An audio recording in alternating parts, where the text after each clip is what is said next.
하나님의 말씀은 신약성경 고린도전서 10장 23절에서 11장 1절까지입니다. 고린도전서 10장 23절에서 11장 1절까지.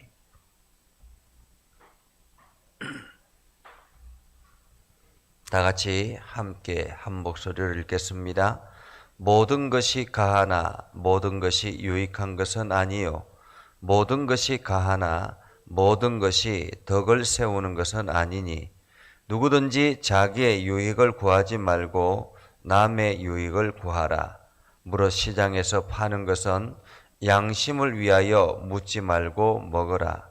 이는 땅과 거기 충만한 것이 주의 것임이니라.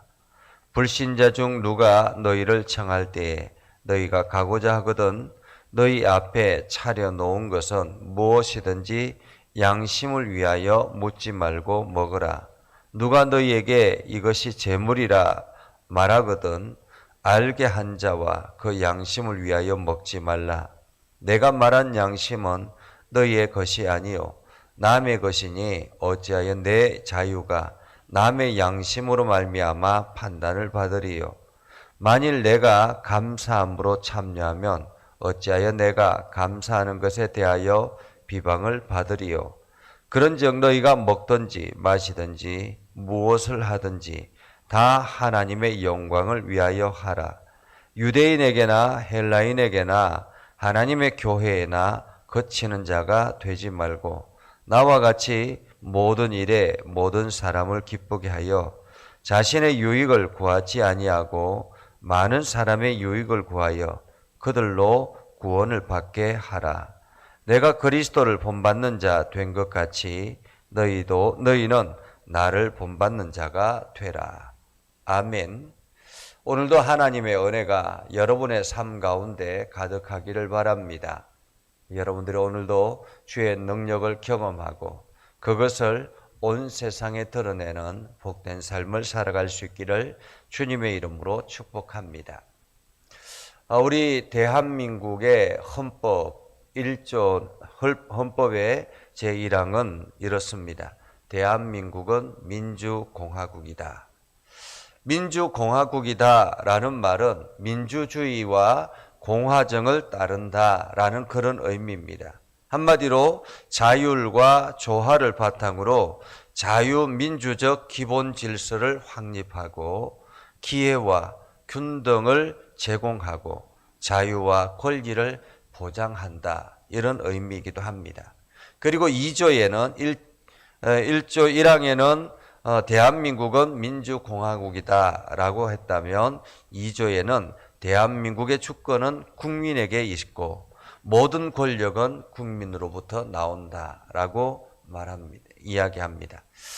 이것은 모든 것이 국민으로부터 시작이 된다라는 말이죠. 그래서 의회라든지 얼마 전에 우리가 투표해서 선출한 대통령이라든지 이 모든 것은 국민에 의해서 세워지는 사람, 그것이 바로 국민이 주권이고 모든 권력은 국민으로부터 나온다.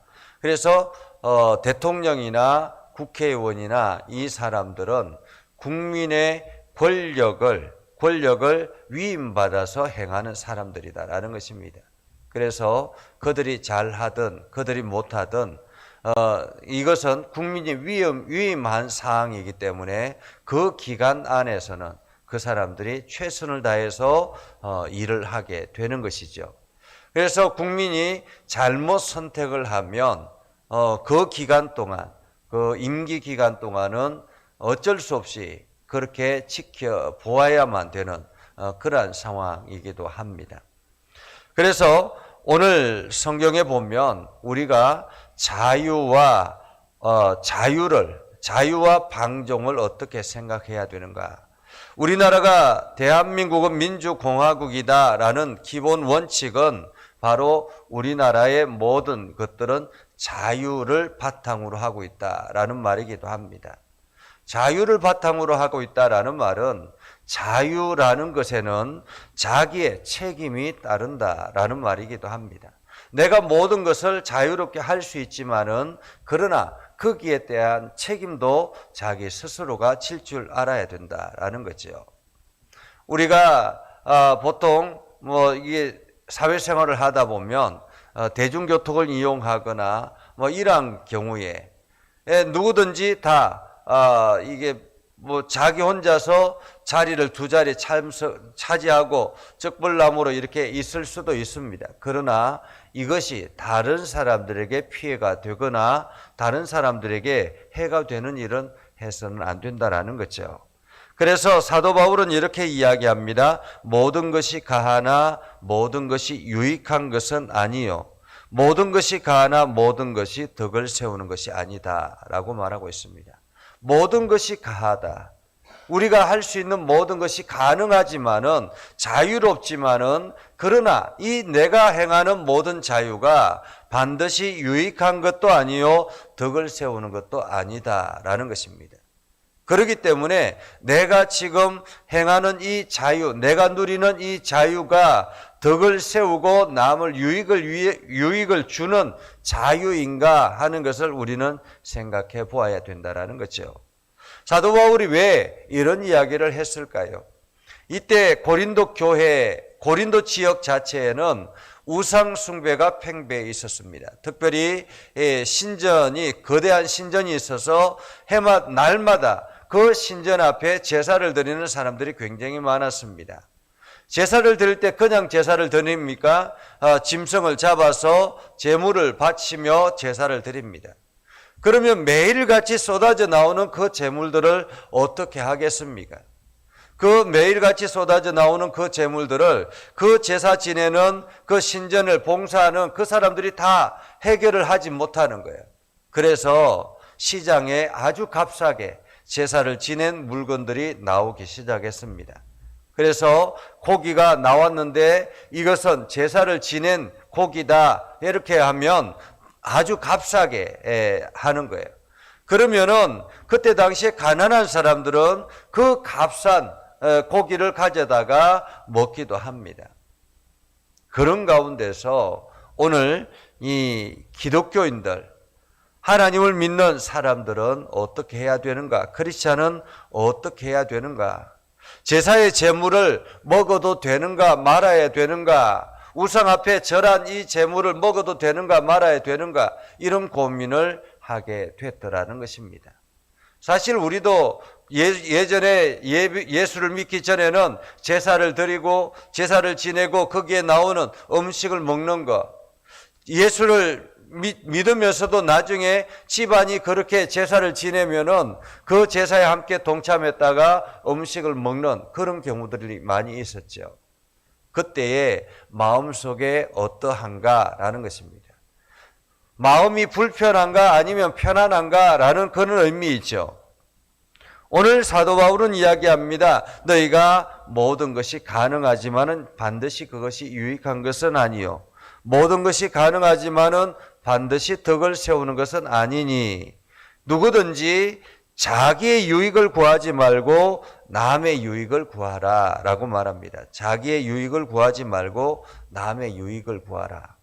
이것이 자유의 원칙이다라는 말입니다. 자유의 원칙.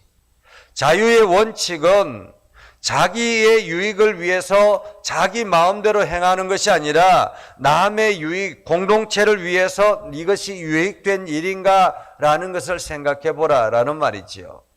만약에 자기를 위해 자기의 유익을 위해서 자기의 유익을 위해서 자유를 행한다면 어떻게 합니까? 남의 것을 쉽게 빼앗을 수 있죠. 남의 것을 내가 힘이 세다고 남의 것을 빼앗고 내 것은 내 자유다, 빼앗는 건 내 자유지 라고 이야기할 수 있지 않겠습니까? 그렇게 해서 남을 해하거나 남을 심지어는 죽이거나 하면서 남의 재산을 빼앗는 것, 이런 것들도 내 자유지라고 이야기할 수 있지 않겠습니까? 그러면은 그 자유가 어떻게 되겠는가라는 거죠. 자유와 방종은 엄연한 차이가 있습니다. 자유는 자기가 행한 그 일에 대해서 반드시 책임을 지는 그것을 자유라고 이야기합니다. 그러나 방종은 자기 마음대로 생각하는 것입니다. 자기 유익을 구하고 남의 유익은 생각하지 않는 것입니다. 그래서 사람들이 남이 보기에 꼴불견이다 이렇게 생각하는 사람들, 그 사람들을 우리는 방종이다라고 말할 수 있는 것입니다. 오늘 시장에 나와서 파는 물건들, 그 물건들을 어떻게 행할 것인가, 내가 그것을 먹을 것인가 말 것인가 라는 거죠. 오늘 25절에 이렇게 말합니다. 무릇 시장에서 파는 것은 양심을 위하여 묻지 말고 먹어라 라고 말합니다. 예를 든다면 이런 것입니다. 시장에 고기가 나와 있습니다. 그러면 이거 제사 드린 물건입니까? 아니면은 그냥 주어진 물건입니까? 라고 그냥 이렇게 잡은 물건입니까? 고기입니까? 라고 물어본다면 어떻습니까? 이것은 제사 지낸 물건입니다. 라고 이야기하면 이것을 사서 먹을 수 있겠느냐라는 거죠. 그러니까 모든 것이 하나님의 창조 작품 아래서 주어지는 물건이다라고 생각하면 아무런 거리낌 없이 그냥 먹어도 된다라는 것입니다. 그러나 반드시 이것이 가능하다라는 것은 아니죠. 오늘 27절 28절에 이렇게 말합니다. 불신자 중 너희가 누가 너희를 청할 때 너희가 가고자 하거든 너희 앞에 차려놓은 것은 무엇이든지 양심을 위하여 묵지 말고 먹어라. 만약에 누군가가 여러분을 초대했습니다. 그런데 그 초대해서 상을 차려놓았는데 고기가 나왔습니다. 이 고기를 보면서 이것은 제사 지낸 음식입니까? 아니면은 그냥 잡은 음식입니까? 라고 물어본다면, 그래서 제사 지낸 음식입니다 라고 이야기하면 어떻게 하겠습니까? 그 자리에서 먹지 말고 그냥 나와야 되겠습니까? 그렇기 때문에 묻지 말고 먹으라 라는 거죠. 누가 너희에게 이것은 제물입니다 라고 말하면 어떻게 해야 합니까? 양심을 위하여 먹지 말라라는 것이죠. 그것을 알게 한 자. 왜냐하면 너희를 시험하기 위함이기 때문에 그렇다라는 것입니다. 오늘 이 원칙의 기준은 이것입니다. 26절에 보면 이는 땅과 거기 충만한 것이 주의 것임이라. 이 땅에 있는 모든 것이 다 주의 것입니다 라는 것입니다. 주님의 것이기 때문에 모든 것이 다 먹어도 가능한 일이지만은, 그러나 만약에 상대방이 너희를 시험하기 위해서 이것은 제사 지낸 음식입니다 라고 하면서 음식을 주면 먹어야 되느냐 말아야 되느냐, 그 사람을 위해서라도 먹지 말아야 된다라는 말이죠. 오늘 이야기합니다. 29절에 내가 말한 양심은 너희 것이 아니요 남의 것이니 어찌하여 내 자유가 남의 양심으로 말미암아 판단을 받으리요 라고 말합니다. 내 관점이 아니라 타인의 관점에서 생각해 보라라는 거죠. 양심은 너희의 것이 아니요 남의 것이니 어찌하여 내 자유가 남의 양심으로 말미암아 판단을 받으리요. 내 양심은, 내가 지금 이 양심, 내가 안에 있는 이 양심이라는 것은 내 관점이 아니라 남의 관점에서 보라라는 말입니다. 그렇기 때문에 남의 관점에서 보는 이것이 내 자유가 판단을 받으리요 라는 거죠. 만일 내가 감사함으로 참여하면 어찌하여 내가 감사하는 것에 대하여 비방을 받으리요. 그런즉 너희가 먹든지 마시든지 무엇을 하든지 다 하나님의 영광을 위하여 하라. 이것이 기준이다라는 것입니다. 하나님께서 이 땅을 창조하시고 이 땅에 있는 모든 소유가 다 하나님의 것입니다. 그래서 그 하나님의 것을 가지고 우리가 누리는 것, 자유롭게 누리는 것 당연합니다. 그런데 이것이 상대방에게 시험거리가 되거나 어려운 문제가 되거나 그렇게 하면 어떻게 돼야 합니까? 우리가 그것이 하나님의 영광을 가리는 문제가 된다면 행하지 않는 것이 옳다라는 거죠. 그래서 사도 바울은 이렇게 이야기합니다. 32절에 유대인에게나 헬라인에게나 하나님의 교회나 거치는 자가 되지 말고 거치는 자가 되지 말고라는 말은 걸림돌이 되지 말라라는 말입니다. 교회의 복음에 방해되는 사람이 되지 말라라는 것입니다. 세상 사람들로부터 손가락질 받는 그러한 교인이 되지 말라라는 말이지요. 세상 사람들로부터. 내가 자유롭게 내 돈 가지고 내 마음대로 쓰는데 라고 이야기하지 않습니까? 내 돈 가지고 내 마음대로 하는데. 그런데 이것이 세상 사람들에게 손가락질 되는 그러한 일이라면 어떻게 교인이 저럴 수가 있어 라고 이야기하면 그것은 바로 복음에 방해되는 것이요 하나님의 영광을 가리는 일이 되기 때문에 그렇다라는 거죠. 그래서 사도 바울은 이야기합니다. 나와 같이 모든 일에 모든 사람을 기쁘게 하여 자신의 유익을 구하지 아니하고 많은 사람의 유익을 구하여 그들로 구원을 받게 하라. 한마디로 우리가 행하는 모든 자유, 이것은 영혼을 구원하는 일에 사용되는 것이 참으로 좋다라는 말이죠. 그래서 사도 바울은 그리스도를 본받는 자 된 것처럼 내가 그리스도를 본받는 자 된 것처럼 너희도 나를 본받는 자가 되라 라고 말하고 있죠. 그래서 나를 본받으라. 사도 바울은 늘 이것이 기준이었다라는 것입니다. 이것이 하나님의 영광을 위하여 사용되어지는 것인가? 내가 행하는 이것이 하나님의 영광에 되는 일인가? 그리고 많은 공동체를 살리는 일인가? 이것이 기준이었다라는 것입니다. 이런 관점에서 보면 교회 안에서 다툼이 일어나고 이것이 세상 속에 드러나고 세상 사람들로부터 지탄을 받는 이러한 일들, 이것이 얼마나 하나님의 영광을 가리는 일인가 하는 것을 우리가 알 수가 있죠. 그래서 하나님의 영광을 가리는 일이라며 내가 조금 손해가 된다 할지라도 그것을 멈추는 것이 지혜로운 것이요 이것이 하나님이 기뻐하시는 일이다라는 것을 우리는 기억해야 할 것입니다.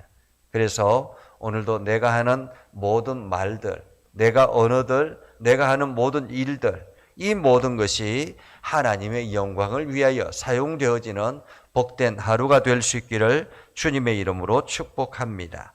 기도하겠습니다. 거룩하신 아버지 하나님, 은혜를 감사합니다. 하나님의 말씀을 듣고 믿음에 순종하며 하나님의 영광을 드러내기를 소망합니다. 하나님, 우리 가운데 역사해 주셔서 날마다 하나님의 기쁨이 되게 하시고 주의 영광을 드러내며 나아가는 복된 삶이 되게 하옵소서. 거룩하신 아버지 하나님, 우리 예전교회를 긍휼히 여겨주시고 예전교회가 날마다 하나님의 영광을 드러내는 아름답고 복된 교회가 되게 하여 주옵소서. 특별히 귀한 일꾼들을 세워주셨습니다. 우리 장로님들을 복되게 하시고 우리 장로님들이 행하는 모든 일들마다 좋은 결과를 얻게 하여 주시고 또한 우리 장로님들이 세상 속에서 하나님의 영광을 드러내는 믿음의 리더가 될 수 있도록 하나님 인도하여 주시옵소서. 육체적인 건강도 허락하여 주셔서 주의 사역들을 잘 감당할 수 있도록 은혜를 베풀어 주시옵소서. 우리 권사님들과 집사님들을 지켜주시고 하나님의 은혜가 넘쳐나게 하옵소서. 하나님의 복이 가득하게 하셔서 하는 모든 일들마다 주의 영광을 드러내게 하여 주시옵소서. 아버지 하나님, 그래서 우리 권사님들, 집사님들 모두가 기도에 게으르지 않게 하시고 하나님의 영광을 드러내기 위해서 헌신하며 나아가는 복된 삶을 살게 하옵소서. 믿음의 성도들을 기억하여 주시고 어린아이로부터 장년에 이르기까지 모든 심령들이 하나님의 은혜와 사랑으로 풍성케 하여 주시옵소서. 오늘도 기도하며 나아갈 때 그 기도를 들어 응답하여 주시고 하나님의 기쁨이 되게 하여 주시옵소서. 아버지, 이 나라와 온 열방 가운데 함께 하시고 하나님의 복이 가득하게 하시며 세상 곳곳에 주의 복음을 선포하는 선교사님들의 그 선교 현장마다 주님의 능력이 나타나게 하옵소서. 예수님의 이름으로 기도드리옵나이다. 아멘. 이제는 우리 구주 예수 그리스도의 은혜와 하나님 아버지 극진하신 사랑과 성령님의 감화 감동 역사 위로 교통하시며 은혜가 주의 말씀 안에 있는 믿음의 백성들 위해 하는 모든 일들 위해 영원토록 함께 하옵시기를 간절히 축원하옵나이다. 아멘.